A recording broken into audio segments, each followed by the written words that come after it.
Hello everybody, I want to show you with this video how you can enable the developer options at the Poco F7 Pro. For that we will need this settings form. So just tap here on the symbol for the settings app. Then we will need the first point here, about phone. And here we will need the OS version number for Poco. We have to tap this OS version number now for 7 times. Below we can see already a countdown, and then we are a developer for the phone. By the way, it doesn't matter if you tap more than 7 times, but it has to be at least 7 times.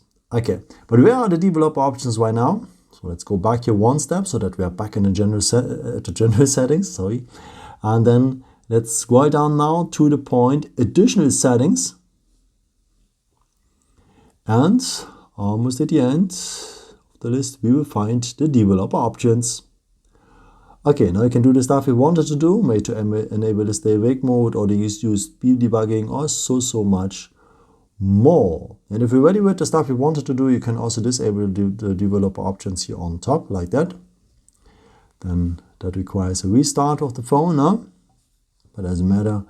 And then, yeah, they will disappear. But you can have them always back by just tapping 7 times on the OS version number as I've shown you before. Yeah, I hope I could help you with this video and answer your question. And yeah, maybe if you want, you can leave me a nice comment or give me something up. That would be very helpful for my videos. Thank you so much for, and I've created also some other videos if you're interested in, with some more tips and tricks and so on. Or you can also subscribe me if you haven't done it before. Thank you so much for your support, and maybe until next time. Ciao.